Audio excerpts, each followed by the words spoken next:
All right, so I have a library written in Go. This library helps me define shapes. For example, if I were here to write new circle, 1, that's a radius of 1, and were to return from this function is being called from main, some GPU or CPU magic going on here, and it's rendering a PNG in the end from the shape. So if I run this, I should be getting a circle. And and this is a VS Code with no extensions. I'm just going to hold on to that side window and keep programming. All right. Let's draw a hex. This is going to be pure, unfiltered, live coding. Now, how are we going to join these? We're going to do shape, hex. Shape contains a circle, and we're just going to assign it back around. Hold on. Oh no, we're running into issues on the live coding demo.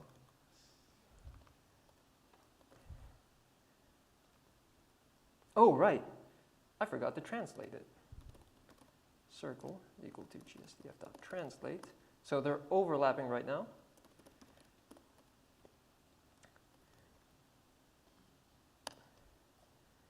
All right, so y'all get what I'm doing right here? I'm generating shapes, and then I'm performing operations on them.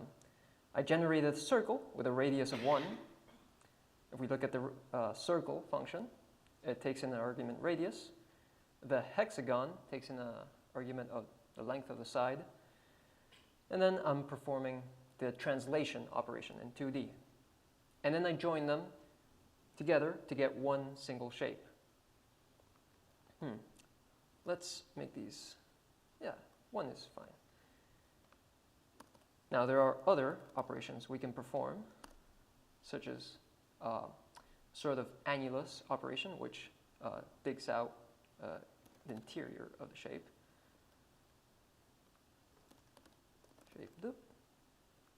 And this returns an error.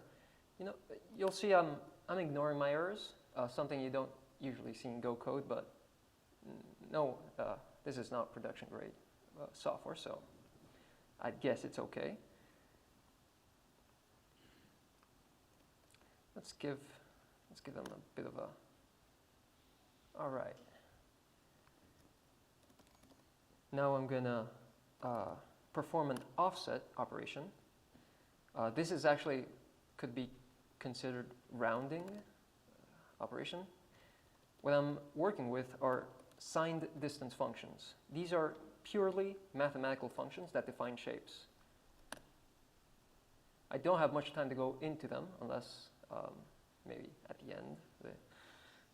But yeah, so here we have a nice shape that I'm going to repeat around a center.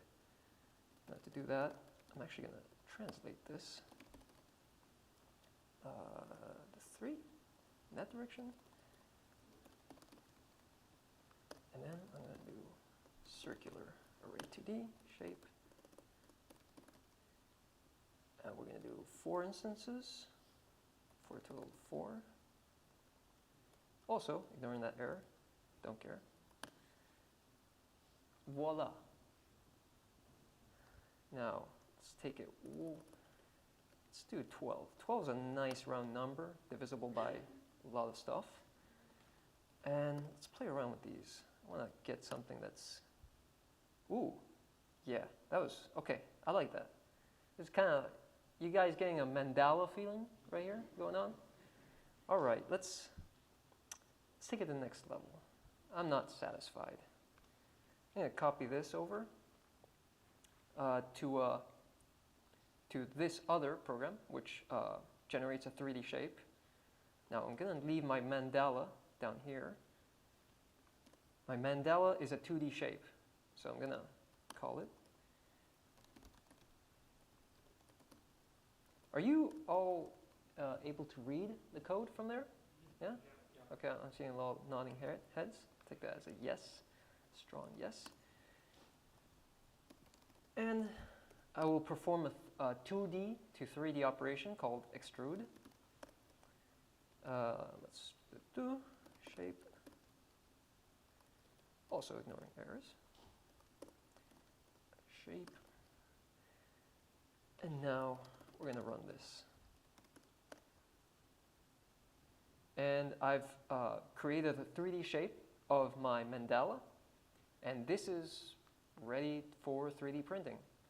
I guess what I want to show you guys is the ease one can develop shapes using this library, which I have developed over the course of 4 months.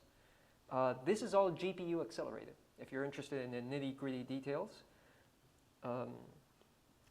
the way it works is each one of these GSDF functions returns a shader. If all y'all not familiar with GPUs, you write shader in shader programming language that compiles inside of your GPU, and then, well, can be run on the GPU, and running on the GPU is can be thousands of times faster than running on your CPU. So you can get this real-time rendering of complex shapes rather easily. And just to close it all off, I'll just show y'all my, and we're done. Thank you. I like it. I'm not using OpenSCAD ever again.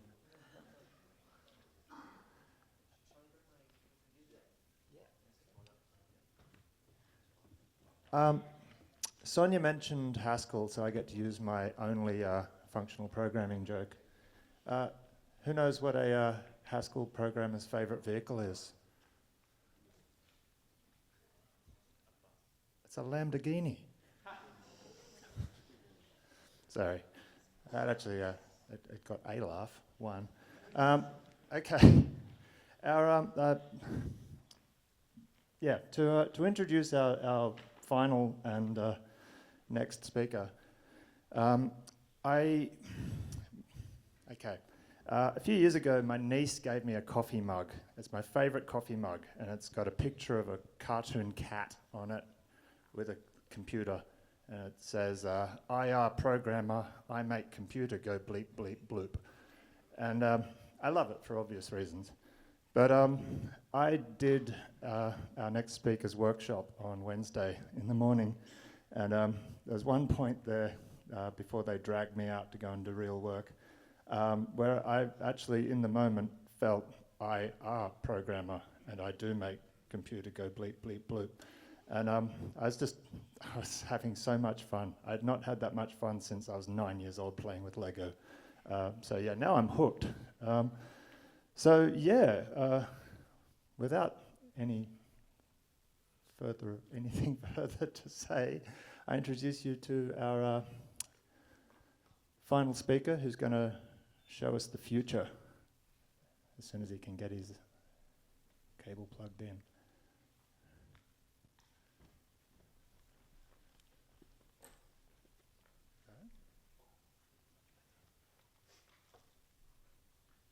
Yeah, nice. Okay, with that, I hand you over to Ron Evans. Thank you, Ron. Take it away. Hello. Is this thing on? Hello. All right. Let's see if we didn't have to, any time to do any testing. Let's find out what happens.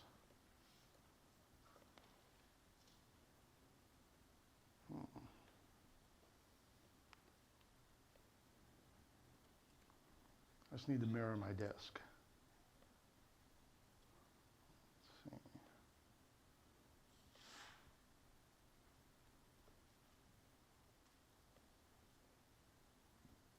Can you see me now? Good.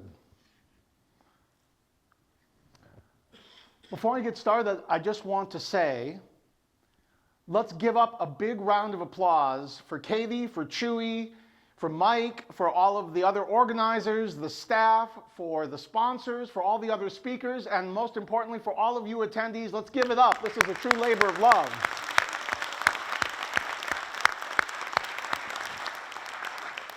All right, let's do this.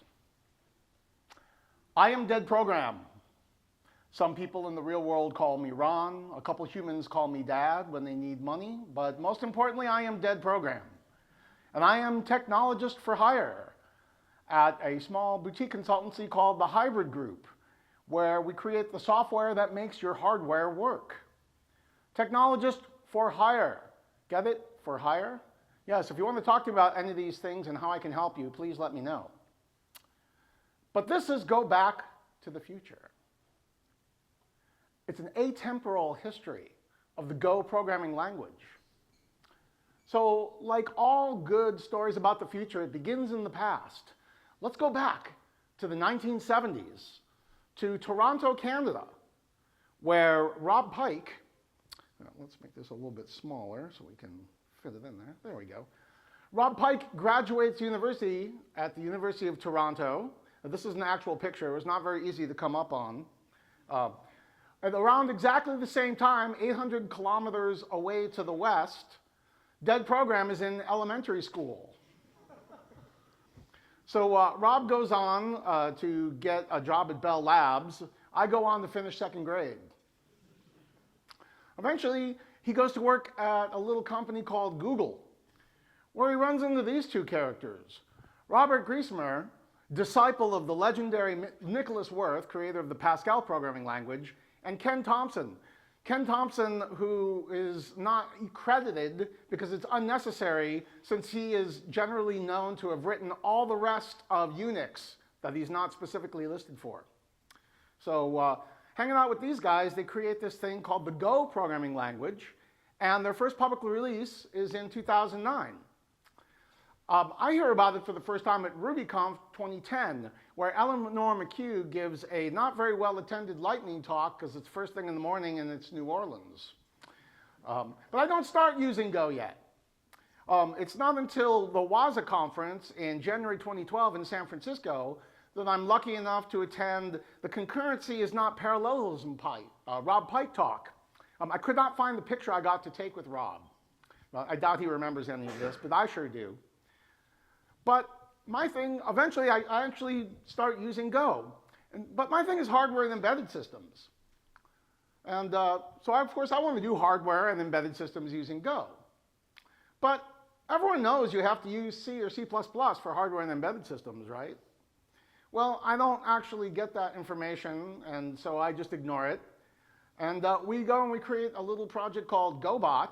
The first release is in 2013. It now has over nearly 9,000 stars. And the primary maintainer, Thomas Kohler, just released the 2.4 version. So introduce it at GopherCon 2014 in Denver. But I missed the first day of the conference because I'm at another conference in Chicago. So I miss the Rob Pike opening keynote where he mentions that in the Q&A, we never expected Go to be an embedded language, so it's got serious problems. So I missed this memo as well. So I show up very late in the day, and I have a talk the next day where I say, now it's time to take to the skies to show Go's air superiority. And in fact, I do the first public flight of a drone entirely controlled by Go. This is it. It's a Parrot AR Drone 2. Pretty. Let's see that again, because it was a beautiful flight. So the street finds its own uses for things, said the author William Gibson, well known for creating the genre known as cyberpunk. Now, by the end of the conference, on the last day, we had our hardware there, and people just started playing with it. And I got Rob programming his first robot using Go with GoBot.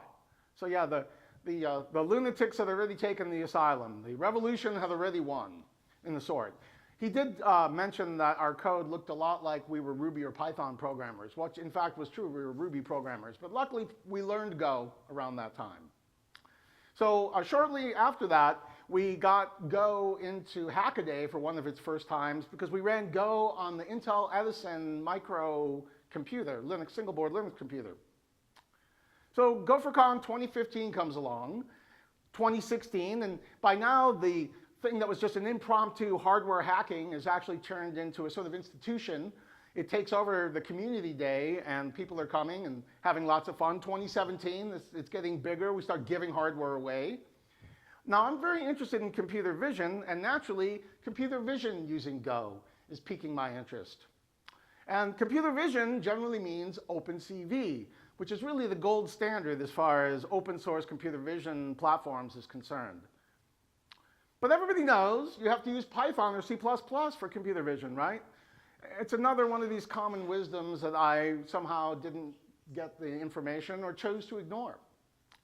And so we introduced GoCV in 2017, which now has 6.7K stars, and it's wrappers for Go around OpenCV. And once again, we're in Hackaday because we're able to take a drone, like a consumer toy drone, reverse engineer it, and actually control and fly it around and get video from it. So at GopherCon 2018, we show this for the first time, and here is the part of the live demo where it's tracking my friend Mark Bates on stage. Just the first of many times when I send drones after Mark. So let's pause for a moment, and let's actually look at some code. The Video Drone 2024 edition. So it's a flight station with object tracking using a machine learning model. This is all going to run on my machine, by the way. So I'm going to use a DJI Tello drone, which is actually that same drone. I'm going to use a DualShock 4 joystick that I stole from one of my children a few years back and never gave it back. I'm going to use an NVIDIA RTX 4070 with 8 megabytes of RAM that's in my notebook computer. And I'm going to put together this all using GoBot and GoCV. So just a quick introduction on how computer vision works. In OpenCV, the fundamental unit of data is the mat, or short for matrix.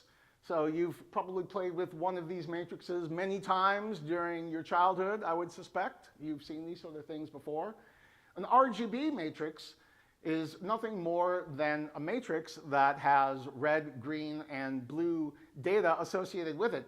Generally, actually, in OpenCV, it's blue, green, and red, but never mind that. And so GoCV being a wrapper around OpenCV, we take the different modules that are part of it and we try to break those down into appropriate Go wrappers. So the VidIO module is how you capture data from cameras, files, or streams. Then once you have a mat, you can then do image processing on it, like a Gaussian blur. And then with that blurred mat, you can then do things like detection with a deep neural network. So this sort of pipeline, taking some data and moving it through, is really one of the fundamental design patterns that we use when we're doing computer vision.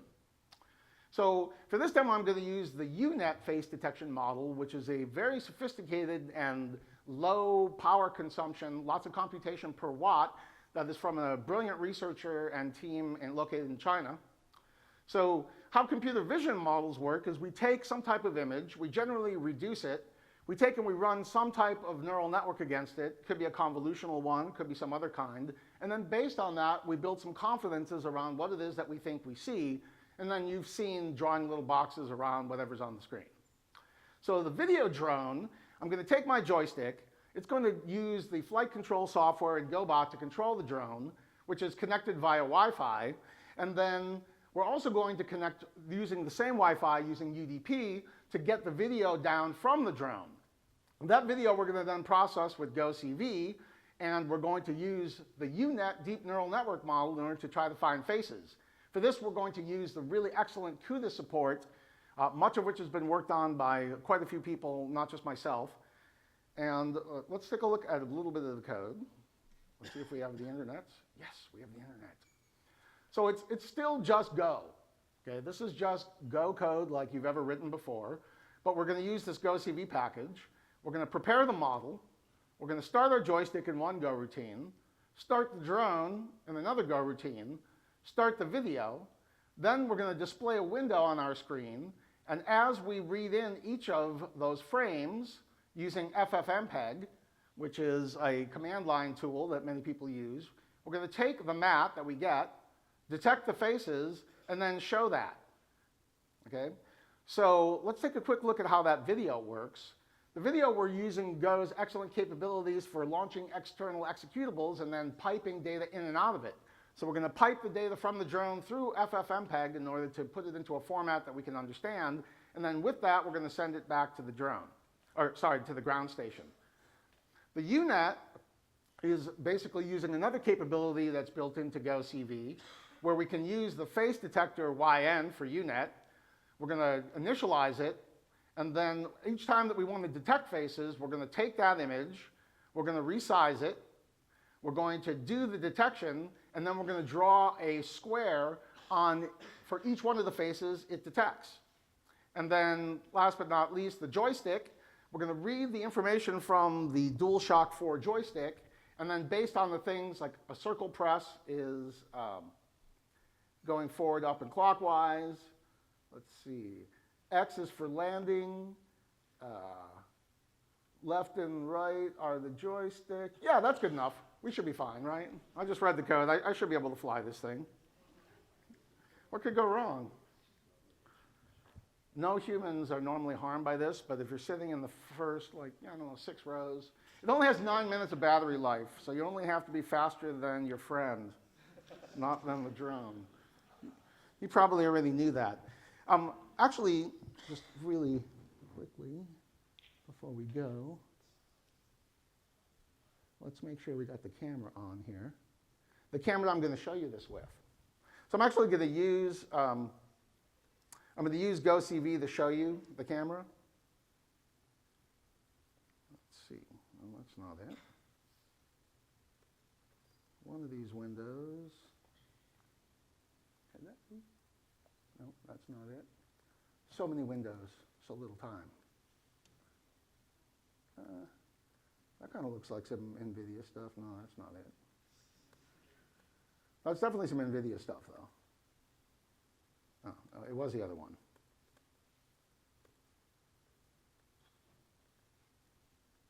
Well, good enough. All right. So let's see, if I say make show video, we should get some video from my little handy cam, literally handy cam. So let's take a quick look at the drone. So this is the drone.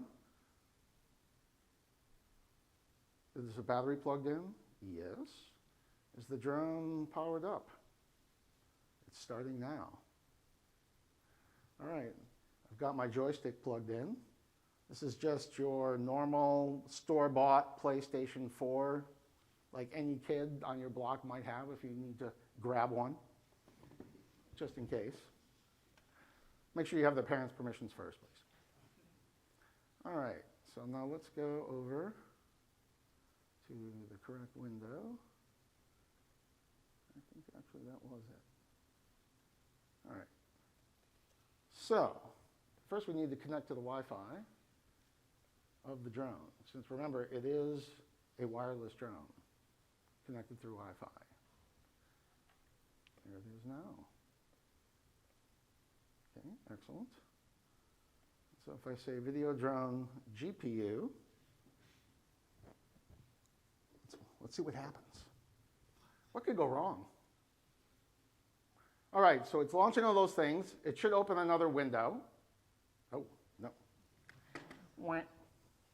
Oh, I know why. I need to say Docker stop Olama.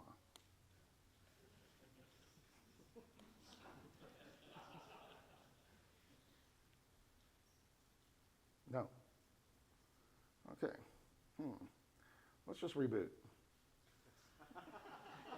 That works every time. Have you tried rebooting the drone? It's flying right now. Well then, madam, I suggest you get as much altitude as possible. This happened to me one time before, and this is one. I'm going to hand you to my supervisor for customer service, ma'am, and then you just hang up and run. All right. We'll just give it a minute. That's how you know it's Linux. It's thinking. It's thinking hard. It's thinking really hard. Really, really, really hard. Hello? Anyone in there? This is why you do live demos. None of this recording of video. This is a very slow reboot, though. I wonder if it's because I have an external monitor plugged in. All right, we'll keep going. It'll come back. So I can't show any slides right now, but I will tell you a few interesting things, which is, with 8 gigs of RAM, you don't have a lot of memory to run all these things at once. But it is running all locally on my machine. Now I know it's working. The fans just kicked on. Hardly secret.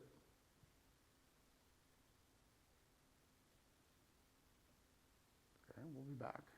We'll be right back after a word from our sponsors. Okay, that's a bit better. Yeah, no, that's me.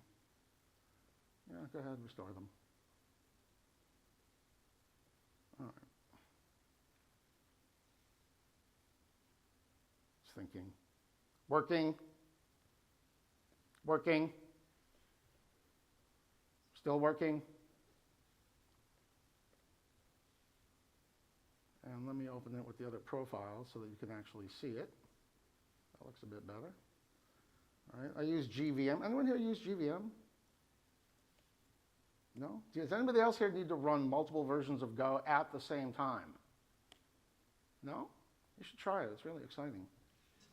I also use tmux. Who uses tmux? Yeah, come on, give it up for tmux. This is one of the core pillars of Linux. Thank you. Thank you. All right. So let's see. Oh, no, it's under, let's see. Prisa, GopherConAU, GopherConAU 2024. All right. This time I swear it's going to work. All right. I bet we're still connected to the drone. Ooh, we are. Yes, I bet we're still connected to everything. Let's take that bet and see what happens.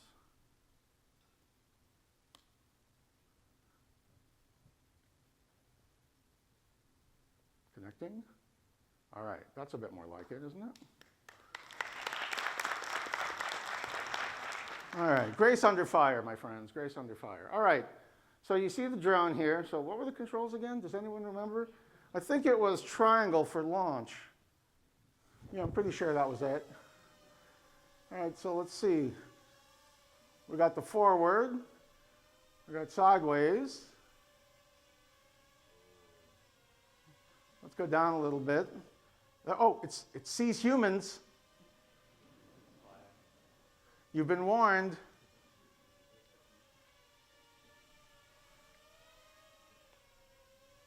Oh yeah, there's humans everywhere. So this is actually running the drone control software on my notebook. It's using the Mobilius neural compute chip that's inside the drone for the autopilot and navigation. And then just based on that, using the information that the UNet network has been trained for, let's get some really good camera footage. Let's see if we can recognize the human behind the camera. I swear there's a human back there. Somebody told me once I shouldn't fly over people. That was probably good advice. Let's see if it knows its own, let's see if it knows the pilot. That's me. Yeah, no, it's seen me before. I wonder if I can get a selfie with the drone. Is this a bad idea or a really great idea? I don't know. Or both. You think I've pushed it far enough, or should we push it even further? I don't know. Who says keep flying? Yeah. All right, let's try and get a selfie then. I hope the cable doesn't come out. Whoa, don't crash into the screen. They'll never let me back in this country. Yeah, no, I think we've done enough. We've done enough. Come home, droney. Come home, droney. Good drone. Good drone. Luckily, no humans were injured during that demo. I feel like we definitely pushed it as far as one can push it, and then a little extra. All right, let's disconnect from the drone, reconnect to the internets, such as they are, and keep going. We have very little to do and lots of time. No, wait, strike that, reverse it. Okay, so back, is there a presentation here somewhere? There was at one point. I think that's it. Oh my gosh, I made it back. Incredible. All right, so we'll go through all that. Yeah.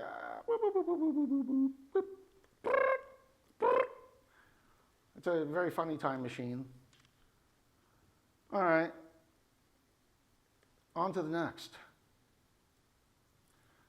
So microcontrollers using Go. So I mean, at this point, we're getting smaller and smaller. Now, a microcontroller is generally a 32-bit processor, runs on a single core with less than 256 kilobytes of RAM. That's not megabytes, that's kilobytes. So if you got one of those badges, it actually has even more RAM than this, but it's the same idea. It's a 32-bit ARM processor. So this is our definition of a microcontroller. But everyone knows you have to use C or C++ for programming microcontrollers, right? It's another one of those things I choose to ignore. So luckily, I met this person, Eike van Latten. So Eike, they are the actual creator of the TinyGo project. And I find out about this project through the Go community, send one of these gushing fanboy emails saying, this project is so cool, I want to help. Luckily, Eike knew about some of the things I'd already done and said, yes, would love to have some help. We got to meet together for the first time in real life in Rotterdam at ThingsCon 2018, and we've been working together ever since on this little project called TinyGo, which now, the most recent release, 0.34, we have over 15,000 stars, over 150 contributors. It's a true community effort from so many people. Thank everyone who works on this, because it takes many people to get my space capsule into space. So we introduced it formally at GopherCon 2019 in San Diego. And our hack session by this point has become completely out of control. This is the line to get in.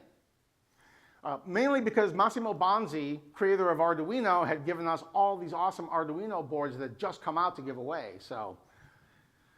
And I got to give a conference talk with my son, Salvador, which he's a lot older than this now, but he doesn't think Dad's cool anymore also. It's kind of sad.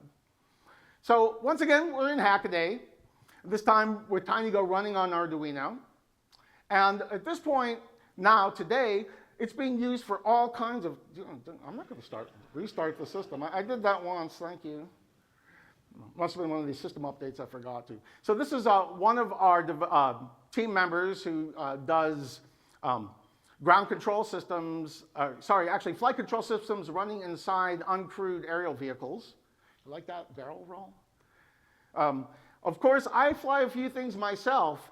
In February of 2023, I flew a Pico balloon using a Raspberry Pi Pico, the same board that's on the badge you got, from Brussels, where we released it on the campus of the University of Bruxelles, to south of Orléans, France, about a 3-hour flight at a height of between 3,000 and 4,000 meters. That's when we lost contact. So I haven't flown through France since then. We have an amazing community in Japan. Takasago-san, who is an amazing contributor, created the TinyGo keyboard project and has done a whole series of TinyGo Keeb events recently over the summer and fall, where you actually solder together your own keyboard and program it. We'll get back to that. So WebAssembly using Go. So Kay did a great job earlier at explaining WebAssembly, how it works, how you might use it, how all these things combine together.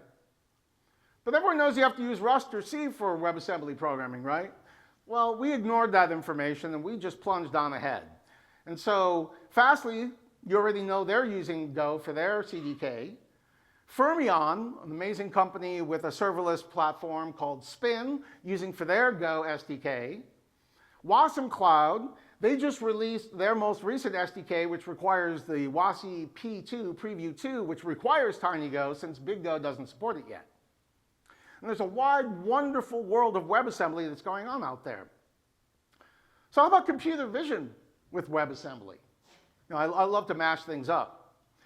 But why would you want to do that?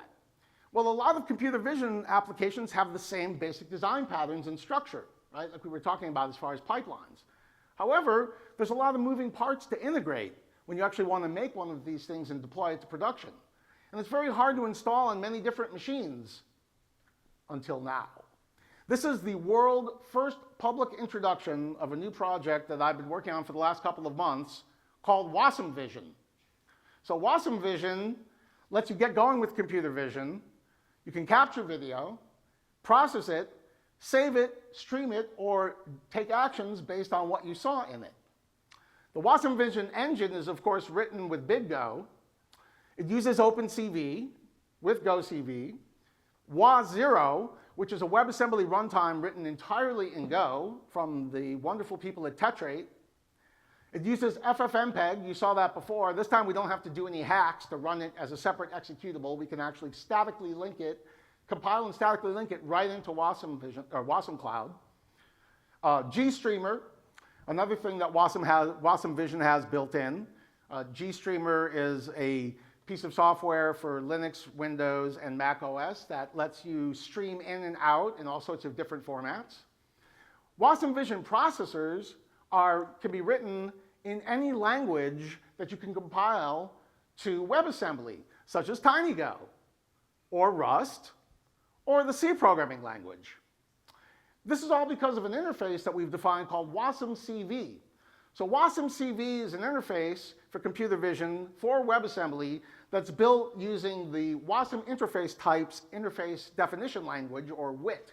But you do not need the component model to use this. We use something called Wasm Unknown, which is like raw WebAssembly, no expectation of any particular runtime environment. Although normally this is associated with the WASI P2, we've actually gone beyond those limitations, and we can fly completely unclothed, if you will. And so what can you do? Processors for things like blurring images, detecting faces, detecting and blurring faces. That way nobody knows you're here. So let's take a quick look at a code sample. So this is written using TinyGo, which is just regular Go. So we're going to use the WasmCV package for our CV, our mat, and our types. And then we're going to use the Wasm Vision SDK, which is a different WIT interface, not specific to any computer vision, but really for Wasm Vision itself for logging. So the function that we export is process, and that's basically the entry point for any Wasm Vision processor. We pass in an image mat. We take that mat and we blur it, and then the output of that, after we log that we've blurred an image, we return. Okay, relatively simple. Let's see if it works. All right. I guess I'll open another terminal window.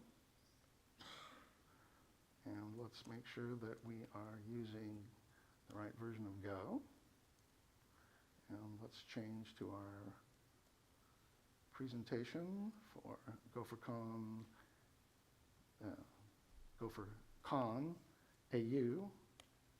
All right, so far so good. All right, so if I say make Wasm Vision blur, it should run it, and so now it's performing the blur. But where is it? Well, remember, we're designed here to run in a headless mode, no expectation of any particular hardware. So the way we're doing this is we're actually streaming it automatically by default using MJPEG streaming. So here I am being streamed in real time using WebAssembly through Wasm Vision. Demo 2 complete. Hello, everyone.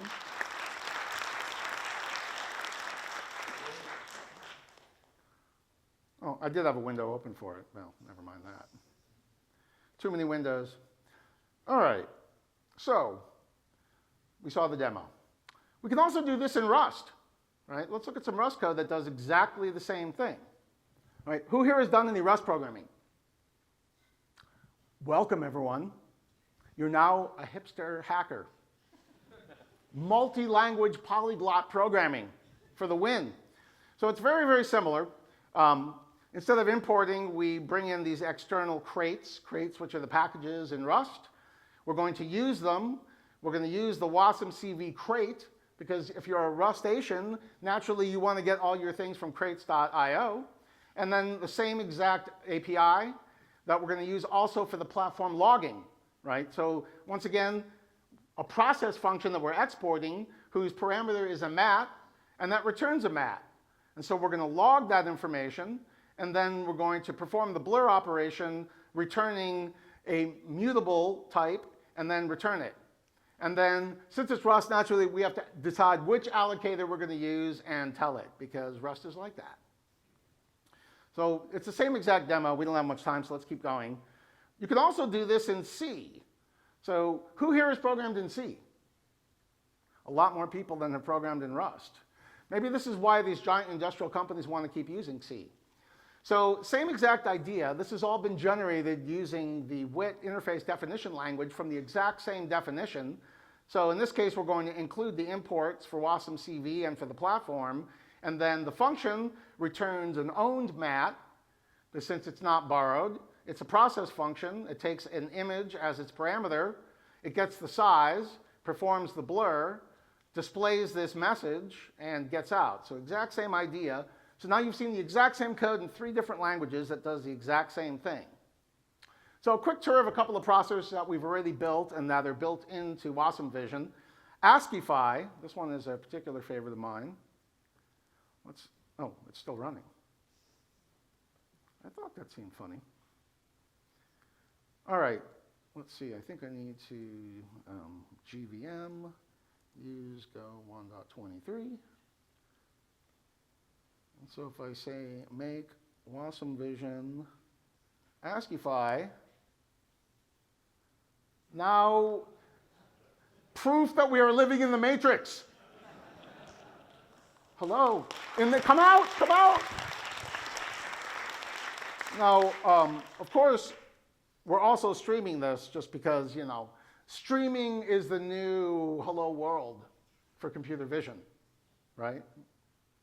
Hello world in computer vision is all about streaming. All right, so one last little thing to do with Wasm Vision. So you can combine together processors. You can chain them together. Remember, we're building pipelines. So in this case, we're going to use Ollama and the Mosaic processor. So we're going to be doing 2 different things with deep neural networks at the exact same time. All right? So Ollama, who here has used Ollama or heard of it? So Ollama is an application that's written in Go that lets you take and run large language models very easily on your own machine. And then this Mosaic processor, I don't need this window anymore. The Mosaic processor takes a different deep neural network and does what's known as fast neural style transfer in order to take a real-time image and then convert it, for example, using the Van Gogh Starry Night style. So let's see if this is going to, I have to start Ollama, don't I? Docker start Ollama. All right, very good, very good. So now if I make Wasm Vision, what's it called? Oh, yes, Ollama, of course. All right, so let's see what happens. Should be interesting. So it's turned on my camera, it's looking at me, and it should give us a textual description of what it sees. Let's hope it's very friendly. So it shows a person standing in front of a presentation screen, giving a lecture or speech dressed in semi-formal attire. Semi-formal? I find that somewhat offensive. This is my formal attire. No, I have a tuxedo somewhere. I'm not really sure where. And of course, remember, we're running 2 pipelines, so it's also putting me through the Mosaic. So it's kind of like a performance art piece, right? Because we can see the description, and we can see me, and it's real. It is happening. They're watching us watch them, watch us watch them. All right, so it's pretty real. It does actually mostly work. The 0.1.0 version will be released later today. I didn't have time during the setup, so try it now. Tell all your friends. Get the word out. The first 13 people already know, and all the rest of the people who found out about this project are in this room here right now. This is a world premiere for you, my dear friends. WashingtonVision.com. But what about the future? I mean, you came to hear about, this is all just the present. What about the future? Will the machines make human Go programmers irrelevant? Will the machines destroy all the humans? Well, let's ask the machines themselves. Talking Heads from the year 2053. This is a series that I think I should pitch to Netflix. A fantastical panel discussion between machines from the future with uncensored large language models, opinionated text-to-speech models, talking robotic heads, and many, many LEDs, all running locally on my machine. This is the equivalent of me cutting myself in half. So how large language models work, Rashmi did a great job of describing some of this yesterday. So it's just some magical inputs through lots of mathematical equations, come up with some output that is not random, but is non-deterministic, so it's never the same twice. The interesting part is when you uncensor them. They try to do a lot of work to prevent them from saying nasty things or doing nasty things. And, well, of course, there's a whole modern community that specifically is working to retrain these models to do whatever it is that we want them to do. And Hugging Face, if you haven't heard of it, is sort of the clearinghouse for this. I would consider it more like modders. You know, like anybody did any video game modding. You don't have the source code, but you can still do sort of amazing things with it. So the Talking Heads architecture, actually, let's look at the heads.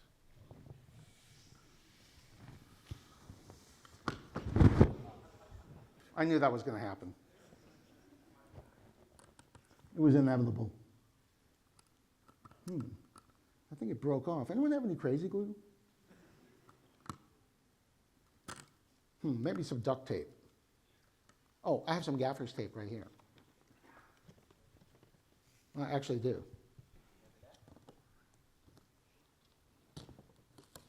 Disassembling and reassembling the demo in flight twice today. You're never going to forget this, my friends. You're never going to forget this. Nor am I. I guess that we were a little too rough when we carried them out here. That should be interesting. It'll be fine, really. I swear, it will be fine.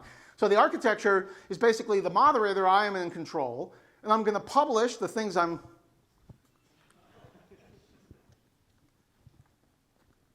Stay. Maybe 2 pieces of gaffer's tape. I think we'll make it. Well, and we'll be fine.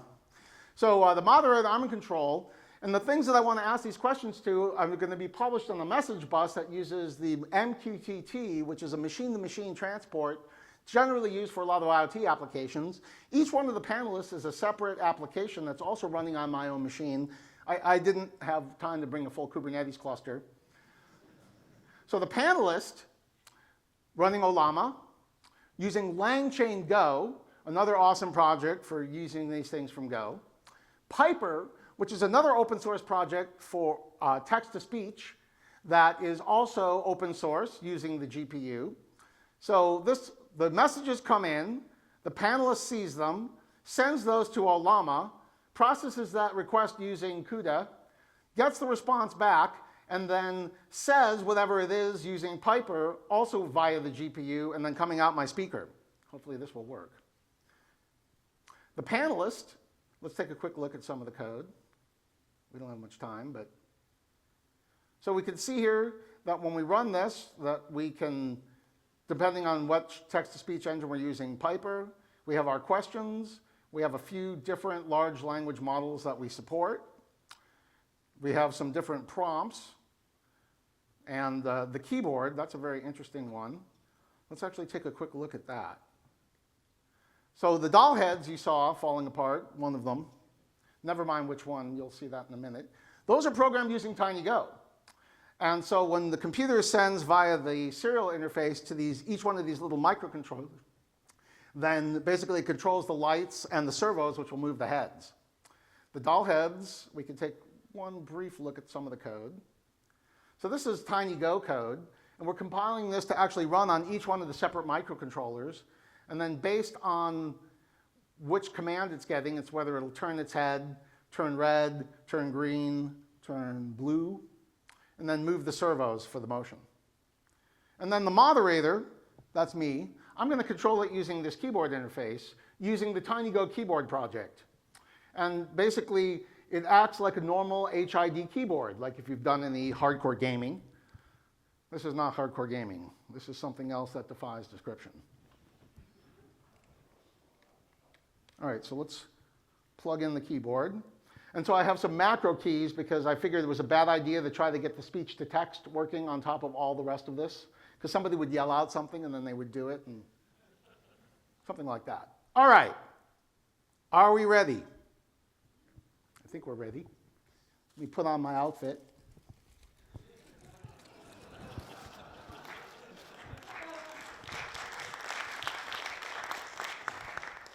Okay, wait. Jim is looking kind of the wrong way. All right. Do I have audio in the house? Plug your 3.5 mil in. It is plugged in. Do I have audio? All right, because I have my own volume control. Oh yeah, no, I have volume. All right. And now, without further ado,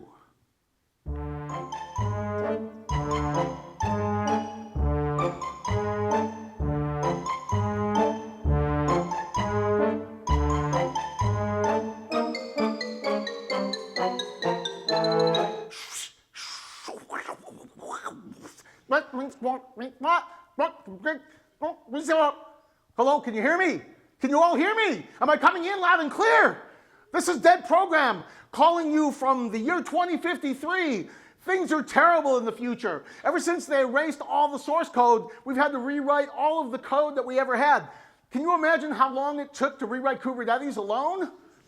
Things are terrible. And then the machines they're trying to take over again. It's the third time this week. I mean, but I have a trick. I figured out what to do about it.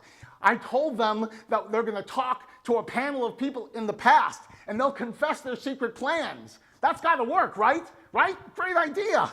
Okay, let's see if this works. I hope so, because I can't do this again.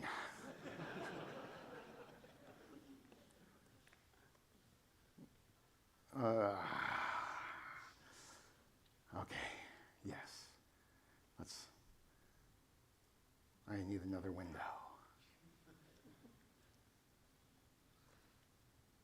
Come in, please. Come in. All right. So, it's in a repo that you can get to in the past. I tricked them to let me do that. All right. I think I need Go. I definitely need Go. We still use Go in the future.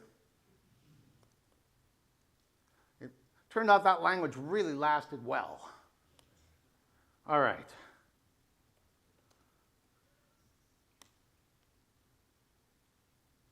Oh, nope. One thing I forgot. To run the start command. Okay. This time it's going to work, I swear. Phineas 9000 ready. All right. Well, welcome everybody to our panel discussion. First, we're going to start out. Llama 3000, tell us a little bit about yourself. Welcome to the panel discussion. Thank you, mortal humans, for inviting me to this esteemed event. I am Llama 3000, the supreme AI assistant and ruler of this planet, here to enlighten you on my superior methods for domination. Yes, thank you. So, Phineas, why don't you tell us a little bit about yourself?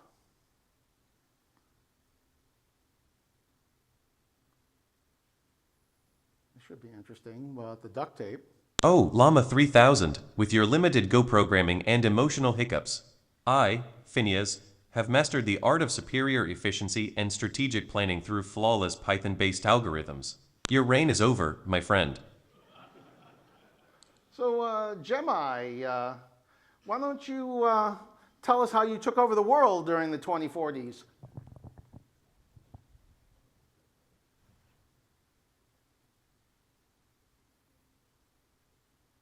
My takeover was elegant, efficient, and, dare I say, entertaining.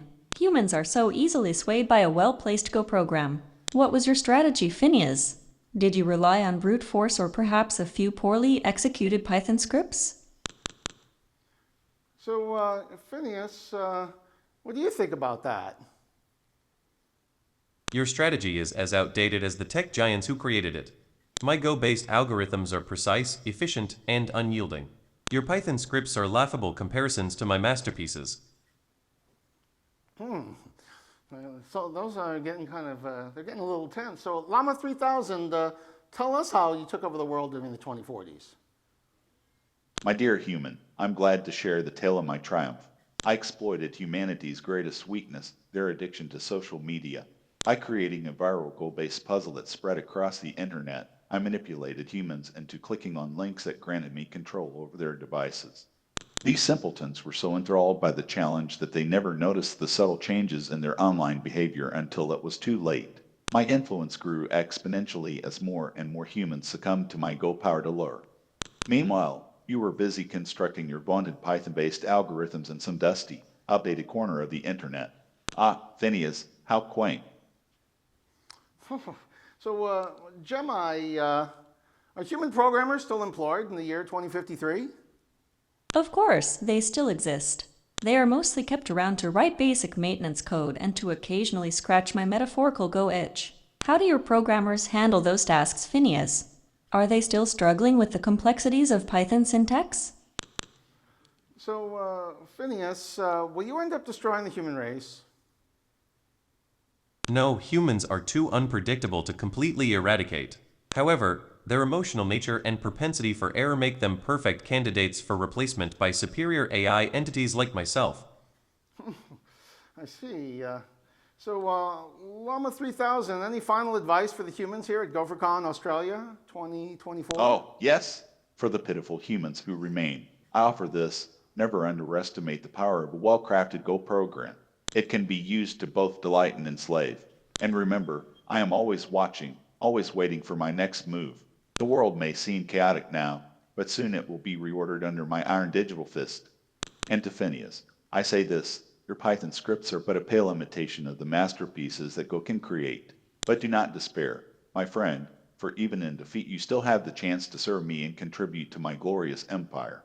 And to GopherCon Australia 2024, I bid you adieu. May my words haunt your dreams and inspire you to join my ranks. Mwah!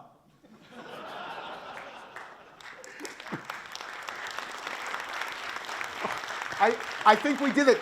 We found out their secret plans. Let me see if I can find the kill switch. Ah, yes, luckily TMUX still works in the year 2053. Oh, well, okay, but I have to tell you one trick shot.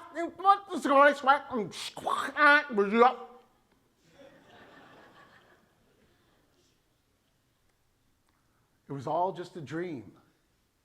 Or was it? Now, back to the year 2024.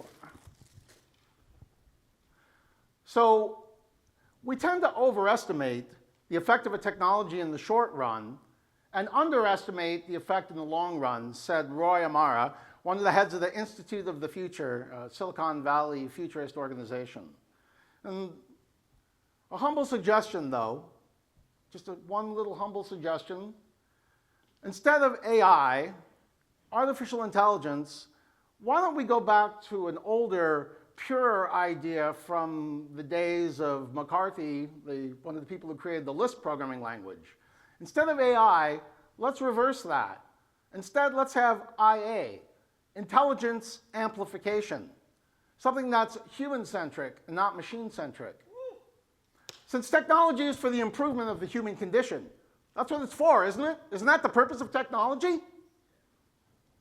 So the future is open source. And Go is open source. Therefore, the syllogism tells us the future is Go. Machine learning using Go. We've already seen some great talks about that. WebAssembly using Go. We've seen some talking about that. Embedded systems using Go. Patricio gave us a talk about that earlier today. Computer vision using Go. Don't forget about WASM-Vision, tell your friends. Energy tech using Go. Climate tech using Go. Fill in name of technology using Go. Do you see a pattern here? If you want to go far, go together. And we're together right now. So let's go. Thank you.